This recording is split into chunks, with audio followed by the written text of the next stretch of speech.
today topic is that you need patience, not panic, to be a successful investor.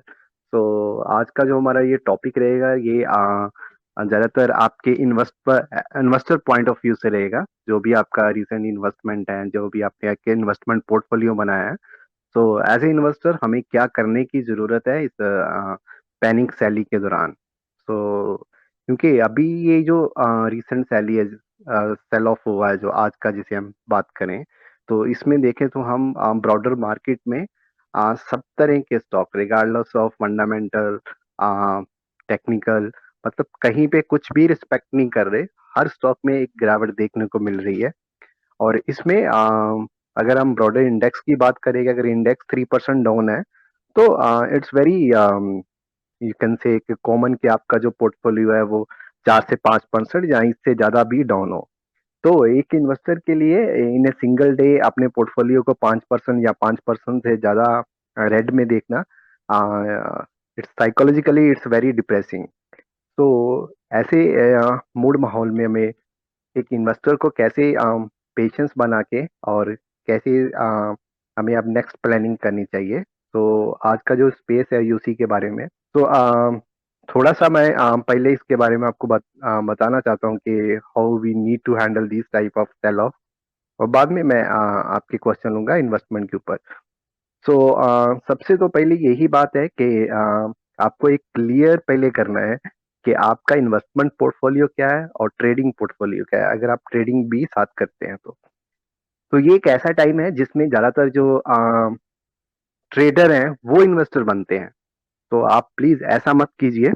अगर आप trader हैं तो आपने जो भी ट्रेड लिया था, चाहे वो खुद अपने एनालिसिस पे लिया था, जहाँ किसी मीडिया के थ्रू, टीवी चैनल, या किसी ट्विटर के थ्रू, या कैसे भी आपने वो स्टॉक लिया था, तो डेफिनेटली आपका उसमें से एक एग्जिट प्लान होगा जिसको हम स्टॉप लॉस बोलते हैं। तो अगर वो आपका स्टॉप लॉस हिट हो चुका है और आप होप में हैं कि कल रिकवरी आएगी या 1-2 दिन में मार्केट रिकवर हो जाएगी फिर से, तो प्लीज ऐसा मत कीजिए। यहाँ पे मैं गलत भी हो सकता हूँ, मार्केट में रिकवरी भी आ सकती है, कोई बड़ी बात नहीं, इतनी गिरावट के बाद 200-300 पॉइंट का बाउंस आना एक आम बात है, आ सकती है। बट इसमें क्या है कि आपका जो वो एक डिसिप्लिन है, वो चला जाएगा। अब आपको एक होप में रहने की आदत पड़ेगी कि मार्केट यहाँ से रिकवर हो जाएगी और फिर रिकवर हो जाएगी। और कुछ ऐसे स्टॉक हैं जिनके अंदर वो रिकवरी कभी नहीं आती और उसके अंदर जो फॉल है वो बढ़ता जाता है, और फिर हम उस पर ट्रैप हो जाते हैं, क्योंकि उसमें हम इतना लॉस ले नहीं पाते, और उसमें हर एक का एक रिस्क टॉलरेंस लेवल होता है, और उसके ऊपर फिर वो रिस्क को टॉलरेट नहीं कर पाते और उस लॉस को बुक नहीं कर पाते हम। तो इसलिए ये बहुत जरूरी है कि कोई भी आपका ट्रेडिंग पोजीशन है, उस ट्रेडिंग पोजीशन में जो भी आपका स्टॉप लॉस था हेलो। उसको रिस्पेक्ट कीजिए। सो मैं यही मेरा पॉइंट था कि आपका कोई भी ट्रेडिंग पोजीशन है तो ट्रेडिंग पोजीशन को इन्वेस्टमेंट में मत कन्वर्ट कीजिए। ज्यादातर जो मुझे भी क्वेरीज आ रही हैं वो यही आ रही हैं कि सर ये स्टॉक इस भाव पे लिया था, अभी ये आ गया है, ट्रेडिंग के लिए लिया था, बट अगर आप बोले तो मैं इसमें रुक सकता हूँ, अगर फंडामेंटल ठीक है तो मैं वेट कर सकता हूँ, अगर इसमें कोई प्रॉब्लम नहीं है तो मैं और भी ऐड कर सकता हूँ। सो ये जो सिनेरियो है ये बिल्कुल गलत है। सो आपका ये जो व्यू है ये बिल्कुल गलत है। तो अगर आप इस तरह चाहते हैं कि आपने अभी उस स्टॉक के फंडामेंटल कंफर्म करना चाहते हैं जिसके आप ट्रेडिंग पोजीशन में ट्रैप हो चुके हैं, और अब उस बेस पे आप और उसमें पैसा अपना डालना चाहते हैं, तो ये एक गलत तरीका है आपका इन्वेस्टमेंट करने का। इवन ट्रेडिंग करने का भी ये गलत तरीका है।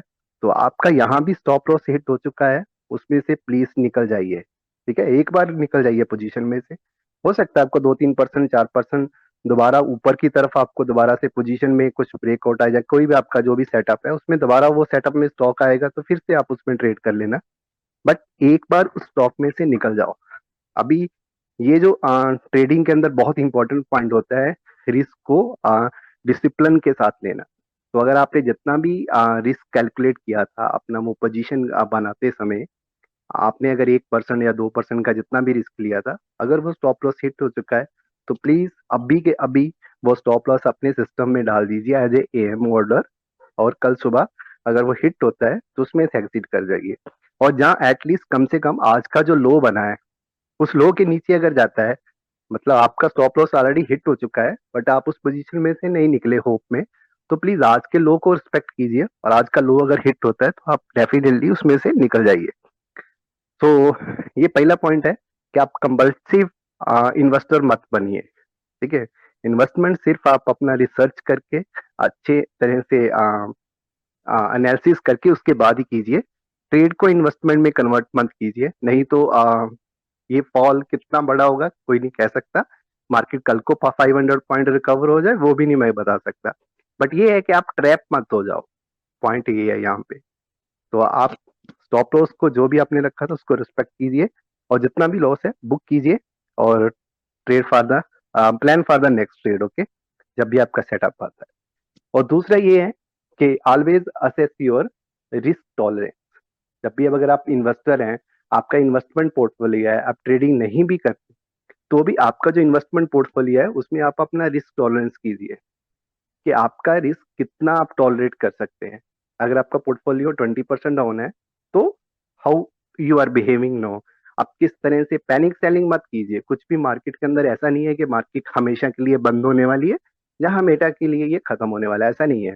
मार्केट में अंदर 10 से 20% का जो करेक्शन है ये कभी भी आ सकता है, in near to long term. Okay, कभी भी हो सकता है। अगर आप इन्वेस्टर हैं, मार्केट के अंदर आपका व्यू 3 साल का या 3 साल से ज्यादा का है, 3 से 5 साल का, तो आपने थोड़ा सा लंबे टाइम के लिए अगर कोई पोर्टफोलियो बनाया है, तो उसमें आपको 10 से 20% का लॉस देखने का थोड़ा सा ये अपना रिस्क टॉलरेंस जो है बनाना पड़ेगा, क्योंकि मार्केट ऐसे ही काम करती है।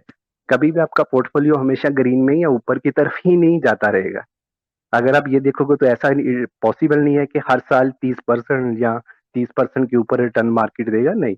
बट अगर आप ऑन एन एवरेज लंबे टाइम के लिए देखोगे, तो मार्केट नियर अबाउट 15 to 18% का रिटर्न जो है वो कंसिस्टेंट दे रहा है। और अगर आपका स्टॉक सिलेक्शन अच्छा है, पोर्टफोलियो अच्छा है, तो you can also beat the market, और आपका इससे अच्छा रिटर्न भी बन सकता है। बट इट्स नॉट गारंटेड कि every year you will get the positive return. So you need to assess it in a on a average base, ये 3 साल या 5 साल में एक एवरेज रिटर्न मेरे को क्या मिलेगा।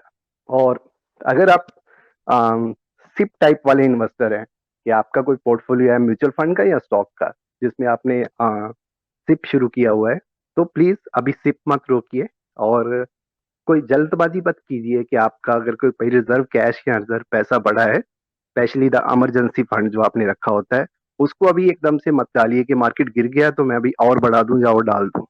तो इन वेरी शॉर्ट टर्म अगर आप हर 5 या 10% की करेक्शन पे ऐसा करेंगे, तो उसका कोई पॉइंट नहीं बनता, अनलेस कोई बड़ा मार्केट के अंदर गिरावट नहीं आ जाता। आप अपना सिप कंटिन्यू रखिए, सिप को स्टॉप भी मत कीजिए, मार्केट को टाइम करने की कोशिश मत कीजिए। अगर आपको कहीं से भी ये कोई इवन डेफिनेटली भी बता दे कि मार्केट 16,000 भी जाने वाला है, तो आप ऐसा मत कीजिए कि अभी सिप रोक देते हैं, जब 16,000 जाएगा तब बढ़ा के फिर और लगाएंगे, फिलहाल इसको रोक देते हैं, तो ऐसा मत कीजिए। तो जो भी आपका इन्वेस्टमेंट गोल है, उसके उस पे फोकस कीजिए, और एक रियलिस्टिक रिटर्न जो है ना, उसकी एक्सपेक्टेशन रखिए। अभी अगर आपने मार्केट के अंदर पिछले 1-2 साल से एंटर किया है, तो ये देखने में काफी अच्छा लगा कि मार्केट ने लास्ट 3 ईयर रिटर्न 30% का CAGR है, या लास्ट 2 ईयर का इतना है, तो it's good. But on an average market can't give this type of return on yearly basis. Okay, तो अगर आप थोड़ा सा मार्केट में लंबा रहना चाहते हैं, तो you need to have a very realistic return expectation, and that is you can say 2% above and below then the index. तो आप मार्केट को आउट परफॉर्म भी कर सकते हैं और अंडर परफॉर्म भी कर सकते हैं, तो it both are possibilities. But on average आपको मार्केट के आसपास का रिटर्न जो है वो मिल जाएगा। तो your return expectation should also be this type on as an investor. And next thing that I want to make point is that the sector selection. Okay, so next thing is your stock selection is very important. So अगर ये मैं बात कर रहा था यहाँ पे stock selection या आपका जो इन्वेस्टमेंट पोर्टफोलियो है, उसमें आपको थोड़ा सा एनालिसिस करने की जरूरत रहती है ऐसे फॉल के अंदर। But that should not be based on the percentage term of the fall, कि ये स्टॉक इतने परसेंट गिर गया है तो इसको निकाल दूं, ये स्टॉक इतना कम है या ये है। तो ज्यादातर ऐसा इसमें होता है कि जिसमें हमें प्रॉफिट बन रहा होता है, उन स्टॉक में नॉइस इन्वेस्टर क्या करते हैं कि जल्दी से प्रॉफिट बुक करने की कोशिश करते हैं। उनको लगता है जहां पे प्रॉफिट है, ये प्रॉफिट मेरा बच गया है। अगर किसी स्टॉक में मान लीजिए आपको 20,000 का प्रॉफिट हो रहा था और किसी दूसरे स्टॉक में 25,000 हो रहा था, एक स्टॉक में से 20,000 का प्रॉफिट जो है वो बिल्कुल साफ हो गया और वो नेगेटिव में चला गया। अब दूसरे स्टॉक में जिसमें 25,000 का आपको प्रॉफिट हो रहा था, उसका कम होकर रह गया 10,000। तो अभी आपको लगता है ये जो 10 बचा ये मैं ले लूं, और जो लॉस वाला पोजीशन है इसको मैं होल्ड रखता हूं, ताकि वो आज और कल में कहीं पे फिर से प्लस में आ जाएगा।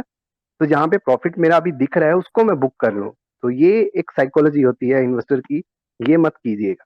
बिकॉज जहां पे स्टॉक अभी ऐसे फॉल में कम गिरा है, वो ये दर्शाता है कि उस स्टॉक के अंदर स्ट्रेंथ है। तो जब मार्केट यहाँ से फिर से रिकवर होगी, तो वही स्टॉक आपका सबसे पहले लीड करेगा, कि आपको सबसे पहले ही मार्केट के मुकाबले ज्यादा भागेगा आगे, तो वो लीड करेगा। तो आप इस तरह का मिस्टेक मत कीजिए कि आप अपना प्रॉफिट को लॉक करना या प्रॉफिट को कवर करने की कोशिश मत कीजिए। ठीक है। आप थोड़ा सा ऐसे कर सकते हैं कि अगर आप पिछले 1 साल से आपका पोर्टफोलियो बना है, जिसको आपको काफी टाइम हो गया या मोर देन 1 ईयर है या ऐसे है, तो आप थोड़ा सा रीबैलेंसिंग कर सकते हो। ठीक है।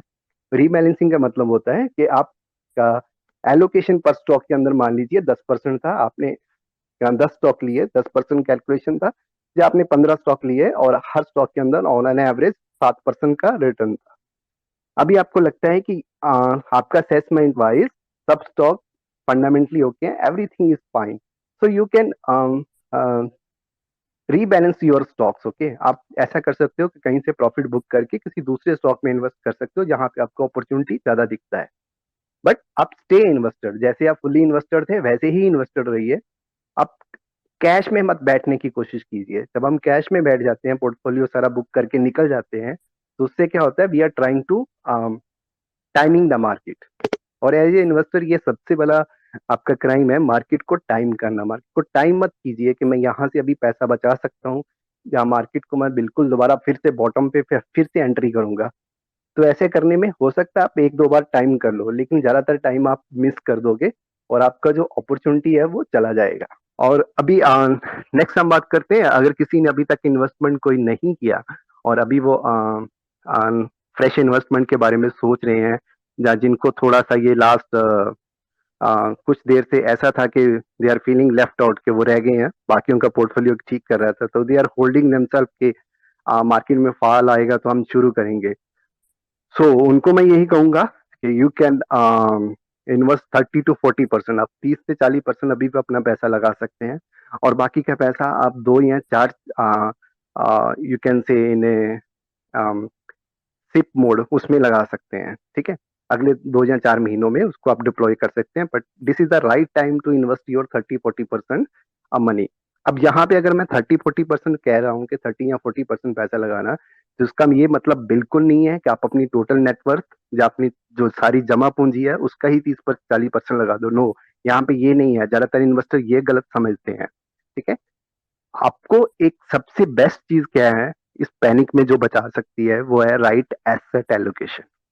तो आपको एक सही तरह से एसेट एलोकेशन करने की जरूरत है। ठीक है, कितना पैसा आपने इक्विटी के अंदर लगाना है और कितना पैसा आपने एक सेफ इंस्ट्रूमेंट लाइक एफडी या डेट म्यूचुअल फंड या और किसी गोल्ड या किसी ऐसे इंस्ट्रूमेंट में रखना है। यहाँ पे आपको रिस्क कम है हेजिंग के लिए। सो ये हम जो एसेट एलोकेशन की बात कर रहे हैं, ये एसेट एलोकेशन आपका इंडिविजुअली अलग अलग हो सकता है। एक तो वैसे थंब रूल है कि 100 माइनस योर एज। अगर आप 30 के हैं तो आपका 70% जो पैसा है, so that should be in equity and 30% in debt and other instrument. But this is not true for everyone. एक 30 साल का जो इंसान है उसकी लाइबिलिटीज हो सकती हैं ज्यादा हो। ठीक है, उसके पास हाउस लोन हो सकता है, उसके पास कार लोन हो सकता है उसके पास उसकी पेरेंट्स की लाइबिलिटी हो सकता है मतलब, और काफी सारी आपके पास रिस्पॉन्सिबिलिटीज ऐसी हो सकती हैं, तो अलग चीज है। ठीक है। अगर आप मैरिड हैं, आपके किड्स हैं, तो आपकी रिस्पॉन्सिबिलिटी लग गया। और दूसरी साइड एक अगर अर्निंग पर्सन है जो भी अनमेरिड है and their parents are also earning, so उसका रिस्क कैपिटेट अलग हो सकता है। सो ये एज के हिसाब से एक थंब रूल तो है, लेकिन आप इंडिविजुअली अगर अपना रिस्क टॉलरेंस जो है वो चेक करोगे, तो then you can calculate better कि आपका कितना परसेंट इक्विटी होना चाहिए। ठीक है। एक तो ये आपका पर्सनल हो गया। अब दूसरा है कि यहाँ पे मार्केट है उस हिसाब से कितना होना चाहिए, कि उस हिसाब से मुझे लगता है कि अभी अगर आपका हम मॉडरेट बात करते हैं कि अगर आपका रिस्क जो टॉलरेंस है वो मॉडरेट है, सो उस हिसाब से भी अभी आपका कम से कम इक्विटी में 70% से ज्यादा नहीं होना चाहिए, आई थिंक सो। ठीक है, तो जब भी मार्केट एक बड़ा रिटर्न देती है, लाइक जैसे अभी पिछले हमने साल में देखा बुल रन में, तो you should be, you can से जैसे वारन बफेट साहब कहते हैं, B fearful when everybody is greedy. तो मार्केट हाई में बैठे हैं तो आपको थोड़ा सा अपना एसेट एलोकेशन जो है वो चेंज करने की जरूरत होती है। अगर आप ओवर इन्वेस्टेड है इक्विटी में, तो थोड़ा सा वहां से पैसा निकाल के डेट में डाल सकते हैं, but that should be based on your own opinion. Okay, तो तो नेक्स्ट यही है कि आप अपना रिस्क टॉलरेंस जो है वो उसको आप पहले असेस कीजिए और उसके हिसाब से आप कीजिए। लेकिन अगर आप अभी अर्ली ट्वेंटीज में हैं तो मेरा ख्याल है कि कम से कम आपका 75% जो है वो इक्विटी में एलोकेशन होना चाहिए as per the long term investment. अगर आपका लंबा नजरिया है तो उस हिसाब से आप इक्विटी में असेस कीजिए बेस, और ये आपकी इन्वेस्टमेंट जो है गोल बेस होनी चाहिए। तो सेट योर गोल, उसके हिसाब से अपना रियलिस्टिक एक रिटर्न एक्सपेक्टेशन कीजिए और उस रिटर्न एक्सपेक्टेशन से आप इन्वेस्टमेंट कीजिए। और अगर आप खुद कर रहे हैं तो अच्छी तरह से रिसर्च कीजिए, अच्छे स्टॉक स्टॉक सेलेक्ट कीजिए और सबसे पहले ब्लू चिप स्टॉक से स्टार्ट कीजिए। कोई 4 या 5 आप सेक्टर सेलेक्ट कर सकते हैं और सेक्टर सेलेक्ट करते समय भी आप थोड़ा सा सेफ सेक्टर जो है उनकी तरफ पहले जा सकते हैं, जैसे एफएमसीजी है, फार्मा है, आईटी है। ये सेक्टर जो है इनमें से आप देख सकते हैं और हर सेक्टर से पहले आप 2 या 3 लीडर ले सकते हैं। जैसे आप एफएमसीजी है, उसमें से जो मार्केट लीडर है उनको ले सकते हो, जैसे एचयूएल है, डाबर है, टाटा कंज्यूमर है। तो इस तरह के स्टॉक जो है उनको ले सकते हो। फार्मा में आप लीडर ले सकते हो। आईटी में जो लीडर है टीसीएस है, इन्फोसिस है, एचसीएल टेक है, विप्रो है। तो ऐसे ऐसे करके आप हर सेक्टर में से जो टॉप 3 या 4 लीडर हैं उनको पिक करके एक अच्छा पोर्टफोलियो बना सकते हो एज ए बिगनर। तो जहां पे आपको अलग अलग तरह ब्रोकरेज हाउस से रिपोर्ट्स भी मिल जाएंगी, एक रिसर्च भी मिल सकती है आपको। तो थोड़ा उस उनकी रिसर्च को पढ़िए और देखिए कैसा है वो। अगर आपको फिजिबल लगती है उनकी रिसर्च तो you can take those type of stock. तो ऐसे करके आप अपना कम से कम 12 से 15 स्टॉक का एक पोर्टफोलियो बनाइए। तो you can start with the right asset allocation. ठीक है, तो आप अपना सारा पैसा मत डालिए, तो अपना एक एसेट एलोकेशन बनाइए, कुछ डेट में रखिए, कुछ गोल्ड में रखिए और कुछ इक्विटी में डालिए। तो जो भी आपकी इन्वेस्टमेंट होनी चाहिए थोड़ा लंबे टाइम के लिए, थोड़ा लॉन्ग टाइम के लिए आप इन्वेस्ट करेंगे तो you can get good return then market also. तो जो मैंने सेक्टर बताए हैं 3, इनके साथ आप ऑटो को भी ले सकते हैं और इसमें आप बैंकिंग भी ले सकते हैं। तो आपका ये FMCG, pharma, IT, banking and auto, ये 5 सेक्टर हैं। हर सेक्टर में से अगर आप 2 या 3 लीडर उठाएंगे तो आपका ऑटोमेटिकली एक अच्छा पोर्टफोलियो बन सकता है। आप इनसे स्टार्ट कीजिए। जब आपका ये पोर्टफोलियो अच्छा परफॉर्म करना शुरू कर दे, then you can start adding some mid cap and small cap idea also based on your investment research. Okay, okay. Think Angad Paji also joined, so welcome Paji. Okay guys, now you can ask the question. Actually ये space ज़्यादा लंबा नहीं चलेगा। I don't think so कि ये कभी भी crash हो सकता है। और next I think 20 to 30 minute we can discuss about your queries. Please थोड़ा सा स्टॉक स्पेसिफिक कम पूछिएगा। अगर ओवरऑल पोर्टफोलियो या इन्वेस्टमेंट के बारे में एज एन इन्वेस्टर आपका कुछ क्वेश्चन है, हाउ टू बिल्ड पोर्टफोलियो या how to reshuffle your portfolio, so I can help you in this. Okay. Hi everyone. Thank you for letting me asking the question. Actually, my question is to the logical trader. Sir, I'm trying to define one of the intraday strategies. I also have coded the same in Python, and I'm successfully running it in Proker's API.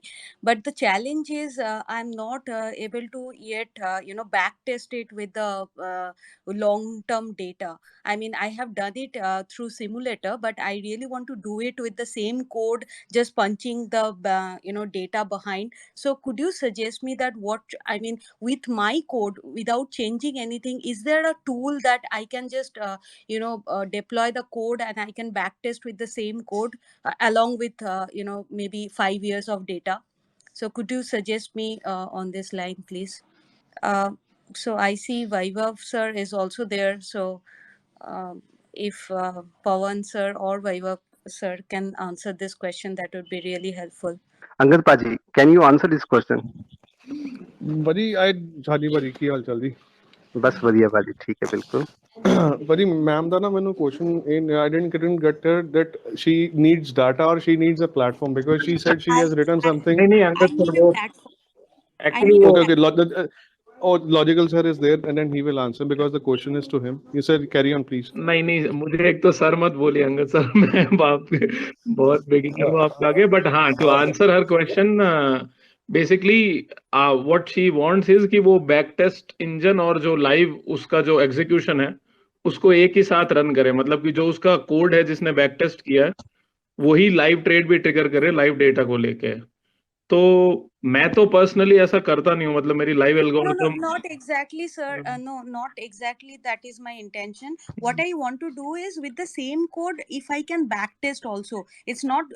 I want it to go it in parallel. That हाँ is not तो my intention. मैं I'll run it separately only. But with the okay same code, can I backtest also? Like it's a piece of Python code only. हाँ So तो is there any tool or engine? Yeah. so you can backtest with the same code but I can only tell you what I do and मेरा तो backtesting engine separate है और live algorithm separate है तो I keep them completely different than each other because backtest में we have 1 minute candles which we have to handle and live में तो we work with tick data and all this so Yes, I sir. mean कोई reason नहीं है उनको mix करने का आप नो नो आई मैं मिक्स करना भी नहीं चाहती हूँ तो sir any engine that you can suggest that would be best to backtest with the Python code. नहीं मतलब मेरा खुद का कोड किया हुआ है तो कोई कस्टम या रेडीमेड बैकटेस्ट इंजन में यूज नहीं करता और इतना मुश्किल नहीं है अगर आपको कोडिंग आती है तो आप 1 मिनट की कैंडल को दिन कब खत्म हो रहा है उसको और फिर 1 मिनट की कैंडल को मल्टीपल टाइम फ्रेम में कन्वर्ट करना बस इतना ही सीखना है इसके अलावा तो एंट्री और एग्जिट है आपका तो अच्छा तो मैं ब्रोकर्स एपीआई पे ही बैकटेस्ट कर सकती हूँ आप बोल रहे हो. नहीं ब्रोकर एपीआई पे बैकटेस्ट नहीं कर सकते बट अगर आपको ब्रोकर डेटा दे रहा है तो ब्रोकर एपीआई से आप डेटा ले सकते हो और डेटा लेके आप बैकटेस्ट कर सकते हैं मतलब उसके बाद अच्छा तो बैक ट्रेडर जैसा कुछ हाँ उसमें करना पड़ेगा. तो बेसिकली थर्ड पार्टी को हमको क्यों सीखना है and all the software have their restriction तो बेस्ट इज कि आप खुद का सब कुछ कस्टम बिल्ड करें ताकि अगर कुछ अजीबो गरीब कंडीशन भी है आपकी राइट एग्जिट करने की या कुछ भी तो आप जब खुद का सब कुछ होता है then you can have all kind of corner cases वरना you are limited by the back test software whatever it is but sir उसमें स्टैटिस्टिक्स भी आई हैव टू डिफाइन ना लाइक हाँ द मतलब स्टैटिस्टिक्स दैट. आपका engine आपके statics की max drawdown क्या है रिटर्न क्या है क्या नहीं है जो भी है सब आप डिफाइन कर सकते हैं बट आई थिंक ये space is more Kuldeep sir ने इन्वेस्टमेंट के लिए किया है तो आई थिंक हम कभी और इसके या बारे में श्योर डिस्कस करते हैं तो सर को इन्वेस्टमेंट श्योर सर रिलेटेड बात करने दीजिए आप thank you sure sir thank you. कैसे हैं कुलदीप भाई, क्या हाल चाल? हाँ बढ़िया बढ़िया कपिल भाई, हाँ बढ़िया सब ठीक। देखो मेरा भी आपसे एक सवाल है इसमें इन्वेस्टमेंट वाले पार्ट पे, हाँ जी जरूर जरूर पूछिए क्योंकि कपिल। मेरा इन्वेस्टमेंट में कोई बहुत लंबा ट्रैक तो है नहीं. हम्म, सो अभी तो मैंने क्या डिसाइड किया है, मतलब आप बताना है वो कितना सही है और वो अप्रोच कितना गलत है या उसमें क्या बेटर किया जा सकता है. मेरा जरूर जरूर सिंपल कपिल जी, अप्रोच मैं अभी ये कोशिश है करूंगा। कि मैंने एक सर्टेन अमाउंट लाइक मतलब 1 CR मैंने निकाल के रखा सेपरेट कैश कि मुझे इससे स्टॉक लेने हैं. मेरा सिंपल है कि मैं 16,500 से स्टार्ट करूंगा लेने. 20% 16,500 पे लूंगा. मेरी एक लिस्ट है अपनी सेक्टर वाइज, हर सेक्टर से एक दो स्टॉक, जैसे रिलायंस है, बैंकिंग से आईसीआईसी और एचडीएफसी है, उधर टीसीएस और इन्फी है, फिर डिविस लैब, उधर फार्मा में डिविस लैब है, और ऑटो में मारुति और ये कौन सा महिंद्रा, और इस तरह के 10-12 स्टॉक की लिस्ट बना रखी है मैंने एक सेपरेट, जो मतलब निफ्टी 50 के अधिकतर स्टॉक है, निफ्टी 50 से बाहर के स्टॉक नहीं है. सो मैं ये सोच रहा हूँ कि मैं हर 1000 पॉइंट अगर फॉल आता है, नहीं आए तो मुझे कोई फर्क नहीं पड़ता उसका भी. देखो जैसे भी 16,500 उस दिन आया था और मैं उस दिन, लेकिन वो उसी दिन बैक मार गया. सो मैंने उस दिन इन्वेस्ट किया ही नहीं, मैं फिर इंतजार में बैठा रहा. 18,300 चला गया, मुझे कोई फोमो नहीं है बिल्कुल भी कि मैं मेरे हाथ से छूट जाएगा. ट्रेडिंग तो मैं कर ही रहा हूँ। हम्म, तो अब मेरा है कि मैं 16,500 पे अब कल आए परसों आए जिस दिन भी आए सभी हम्म, स्टॉक्स में क्वांटिटी मान लिया मेरे 10 स्टॉक हैं और मुझे 20 लाख के स्टॉक लेने हैं, तो 2 लाख सब में मैं एलोकेट कर दूंगा उस दिन, जिस दिन हम्म, 16,500 की शक्ल दिखेगी। और हम्म, नीचे गिरेगा कोई दिक्कत नहीं, मतलब मुझे उन्हें रखने में कोई समस्या नहीं है, हम्म, मैं उनको लेके रखूंगा साल 2 साल 3 साल के लिए। हम्म, और नीचे गिरेगा मैं फिर हर 1000 पॉइंट जितना गिरता जाएगा मैं 20% ऐड करूंगा अगर गिरेगा तो, हम्म, नहीं गिरेगा तो कोई बात नहीं, बाकी कैश पड़ा ठीक रहेगा बाकी। ठीक। तो मेरा अप्रोच ये है, इसमें आप कुछ क्या सुधार और हो सकता है आप वो प्लीज सजेस्ट करो। देखिए कपिल जी, आपका अप्रोच तो सही है, बट इसमें मैं ये ऐड करना चाहूंगा कि आप ऐसे मार्केट के लेवल के हिसाब से थोड़ा करेंगे तो वो शायद सॉरी, वो शायद इतना आपको सही तरह से इन्वेस्टमेंट जो है नहीं दे पाएगा रिटर्न। ओके तो इसमें क्या है कि आप हर स्टॉक के एक पर्टिकुलर लेवल निकाल लीजिए, जैसे you are expert in technical, तो आप चाहे टेक्निकल के हिसाब से निकाल लीजिए या फंडामेंटल के हिसाब से या पी के हिसाब से, या कहाँ पे आपको लगता है स्टॉक सस्ता है और ओके जहाँ कहाँ पे उसकी वैल्यूएशन फेयर है, तो वहां पे आप एक पॉइंट एक लेवल निकाल के रख सकते हैं। और जिस दिन जिस स्टॉक में वो लेवल आता है उस दिन उस स्टॉक में इन्वेस्टमेंट कर दीजिए। देखिए ऐसा है कि कई बार ये जो करेक्शन होती है ना, ये करेक्शन सिर्फ सेक्टर रोटेशन के लिए होती है। तो सेक्टर रोटेशन में क्या होता है कि जैसे मान लीजिए अभी इस बार ऑटो शायद इतना ना गिरे जितना बैंकिंग गिरे या जितना आईटी गिरे। पिछली बार करेक्शन आई थी तो आईटी इतना नहीं गिरा था, समझ रहे ना, तब बिल्कुल तब की करेक्शन में ऑटो गिरे थे। तो ऐसे आपको हो इस तरह से अगर करोगे कि इस मार्केट के लेवल पे सब स्टॉक में डाल देने हैं, कुछ स्टॉक आपको थोड़े सस्ते मिल जाएंगे, कुछ स्टॉक आपको महंगे वैल्यूएशन पे मिल जाएंगे। अभी ओके जैसे हम एग्जांपल लेते हैं मारुति की, मारुति देखिए आज भी 8,000 के पास टिका हुआ है, ठीक बिल्कुल है। हाँ, लेकिन पिछला जब फॉल आया तो यही मारुति आपको 6500 या 7,000 के पास भी था। तो अगर उस फॉल में अगर किसी ने मारुति लिया है तो वो आज भी देखो प्रॉफिट में है, चाहे मार्केट का घूम फिर के उसी लेवल पे आ गई। बिल्कुल तो इस तरह से अगर हम करेंगे कि आपको थोड़ा सा बैठ के, आप you are expert in technical, तो आप टेक्निकल लेवल के हिसाब से निकालिए कि बस which is the best level to get long term. उनका वीकली चार्ट या आप मंथली चार्ट भी देख सकते हैं कि कहाँ पे ये किस स्टॉक का बेस्ट सपोर्ट लेवल है, तो जहां पे इसको बाय करना है। Even the you can consider 100 day moving average, 200 day moving average, but ever base है ना, कोई भी बेस हो सकता है उसका। तो आप जीटीसी लगा के छोड़ दीजिए हर स्टॉक के लिए कि ये स्टॉक इस लेवल पे मिला तो मैं आंखें बंद करके ले लूंगा।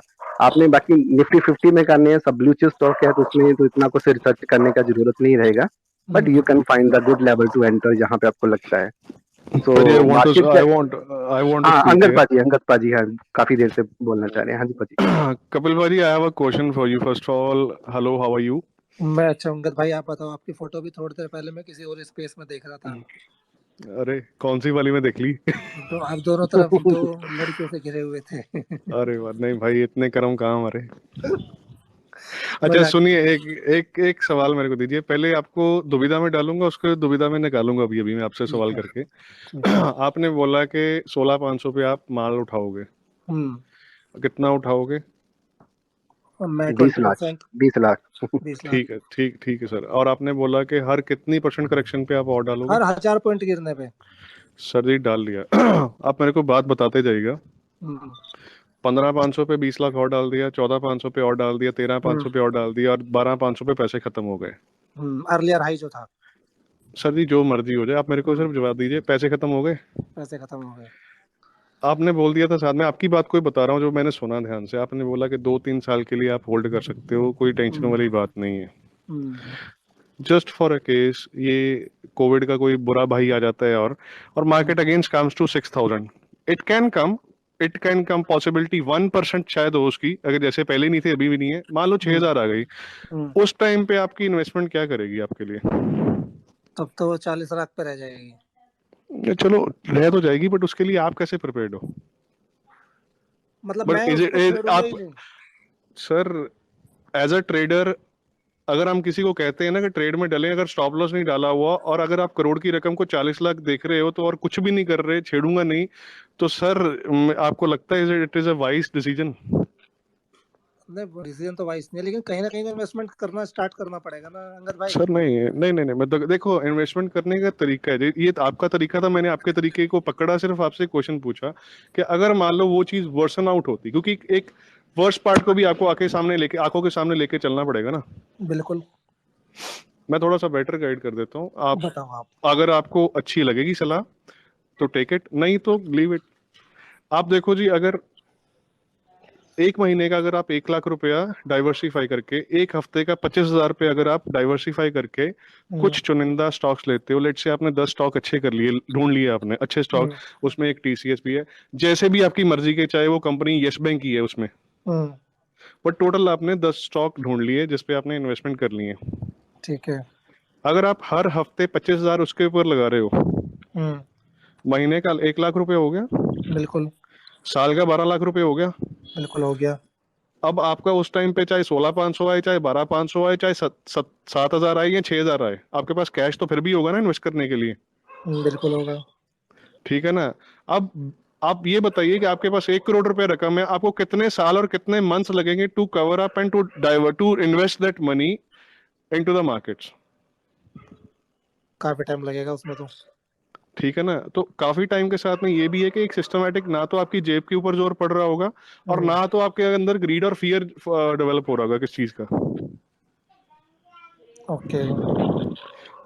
सी इन्वेस्टमेंट जो होती है ना, बाय पार्ट्स होती है। लमसम इन्वेस्टमेंट करने के लिए ना हमारा लीवर भी बहुत बड़ा चाहिए, उसको झेलना भी पड़ता है बाद में, क्योंकि जैसे डिस्टर्बेंस हमारी मार्केट में रहती है, तो एकदम लमसम हमारे को वो पेशेंस लेवल टेस्ट करेगा, और कहीं ना कहीं आके हमारी जो इन्वेस्टमेंट है लॉन्ग टर्म इन्वेस्टमेंट में खुद ब खुद चेंज हो जाएगी, because our prices are very far at the point where we invested. वो अपने आप ही हो जाते हैं जैसे वो रेड में आता है।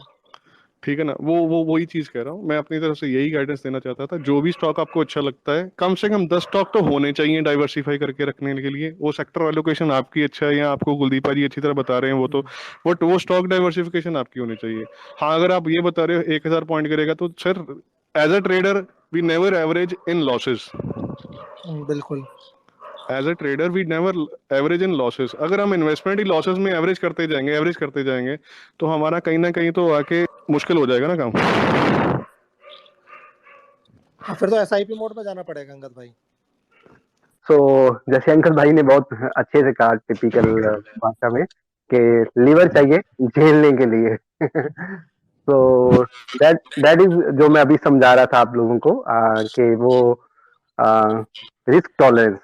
तो रिस्क टॉलरेंस अगर आपका है तो तो फिर ही आप इन्वेस्टमेंट के पोर्टफोलियो को उस हिसाब से बनाइए, और उसी चीज में आपका काम आता है एसेट एलोकेशन। और जितना भी एसेट एलोकेशन है, तो आप कितने % डेट या इक्विटी में डालना चाहते हैं वो उस रिस्क टॉलरेंस के हिसाब से कीजिए, जितना आपका रिस्क टॉलरेंस है।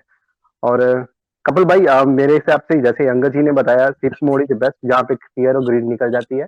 और दूसरा, अगर आप इन्वेस्टमेंट करके वाकई भूल जाना चाहते हैं, रिगार्डलेस के प्राइस कहाँ का जैसे भी हो, तो एक पोर्टफोलियो बनाना। उस पोर्टफोलियो में क्या रहता है कि अगर हम 15 स्टॉक लेंगे तो 15 में से आप मान लीजिए कि 2-3 स्टॉक ऐसे होंगे जो बहुत बुरा रिटर्न देंगे, 7-8 स्टॉक होंगे जो ऑन एन एवरेज मार्केट के जितना मार्केट बढ़ा वो भी उतने बढ़ गए तो उतना रिटर्न देंगे। लेकिन 3-4 स्टॉक ऐसे होंगे जो आउट परफॉर्म करेंगे मार्केट को, और काफी अच्छा आउट परफॉर्म करेंगे, और जो आपका जिसको बोलते हैं ना वो बम्पर प्रॉफिट। अल्फा और बीटा वो जनरेट करके देंगे आपके पोर्टफोलियो में। तो मतलब हम ऐसा कभी एक्सपेक्ट ही नहीं कर सकते कि हर स्टॉक चलेगा।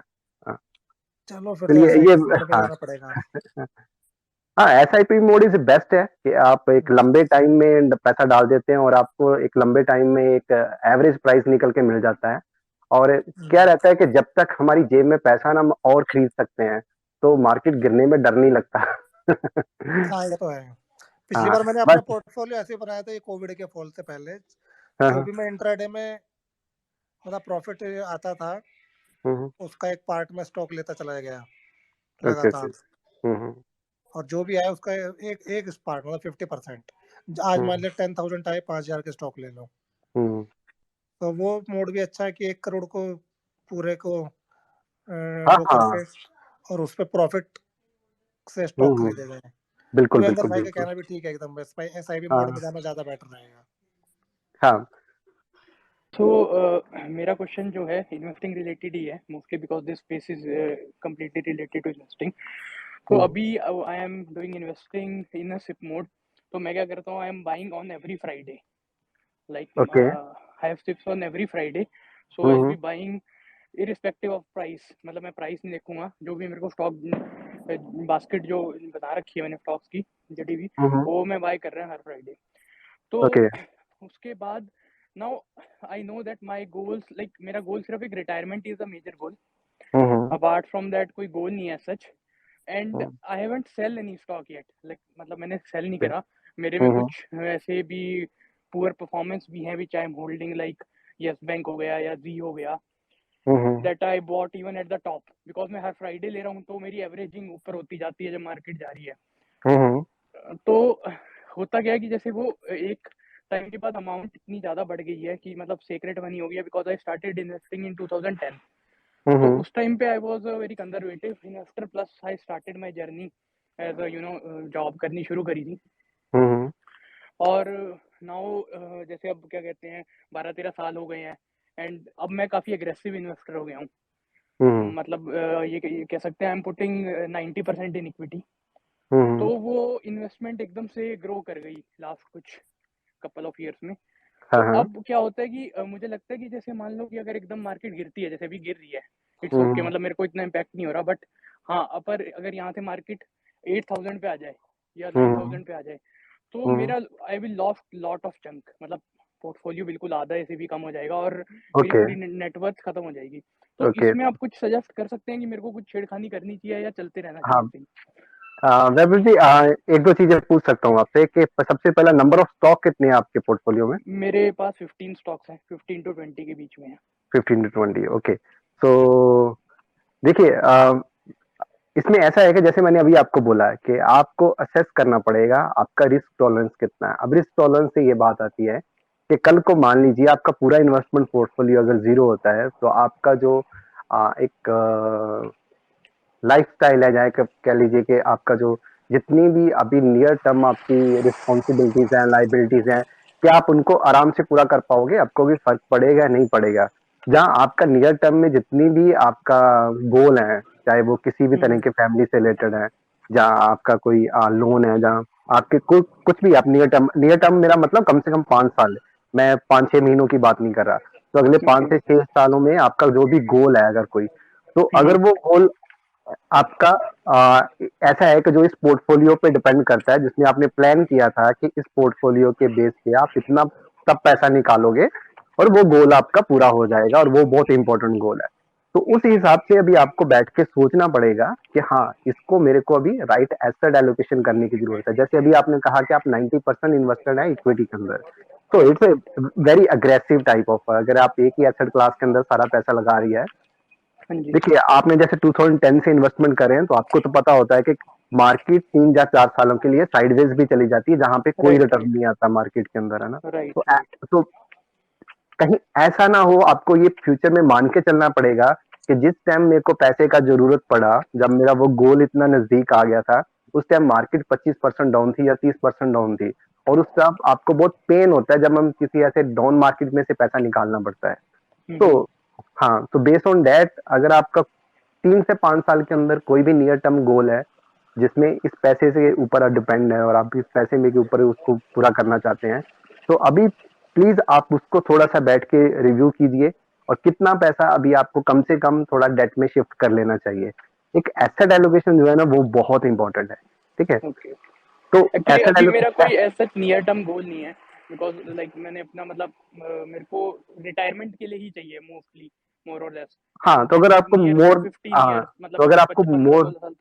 मोर देन अगर 5 ईयर आपको ये पैसा नहीं चाहिए, 5 साल या 5 साल से ज्यादा टाइम के लिए भी आपको पैसे को नहीं आपको जरूरत, तो यानी यू कैन स्टे इन्वेस्टेड। तो 5 साल एक लंबा टाइम है, उसमें आपको अगर 1-2 साल आप थोड़ा सा आपका पोर्टफोलियो नहीं भी रिटर्न देगा तो आपको चलेगा, उसमें कोई प्रॉब्लम नहीं है।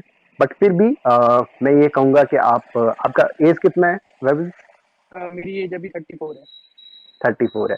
तो आई वुड एडवाइज कि कम से कम आप थोड़ा सा डिवर्सिफाई करने की कोशिश कीजिए, थोड़ा सा पैसा गोल्ड में और थोड़ा सा आप फिक्स इंस्ट्रूमेंट में थोड़ा सा डालिए, और अपना जो इन्वेस्टमेंट है वो धीरे धीरे जैसे अगले 5 साल में आप तकरीबन 40 या 40 प्लस हो जाएंगे, तो तब आपका इक्विटी में इन्वेस्टमेंट जो है वो एक्चुअली 80% के एक एक 80% मेरा के पास क्वेश्चन ये कर भी लेंगे है। तो बेटर रहेगा। हाँ जी, कुलदीप भाजी, एक क्वेश्चन मेरा ये भी है कि मतलब for example apart from this equity, जैसे मेरी maximum investment is in equity, लेकिन जो बाकी मेरा अगर इलिक्विड एसेट्स को आप काउंट करोगे तो मेरा लैंड वगैरह है या फिर उसमें काफ़ी अमाउंट है जो इनहेरिटेंस वाला है, तो अगर मैं उसको कंसिडर करता हूँ तो उसके हिसाब से इक्विटी कुछ भी नहीं है परसेंटेज में अगर मैं देखूंगा तो हाँ, शैल आई ठीक। Consider that as well? नहीं, you should consider that because that's also your investment. Okay, चाहे वो रियल स्टेट में है, कहीं पे भी अगर आपको वो इन्वेस्टमेंट दिया है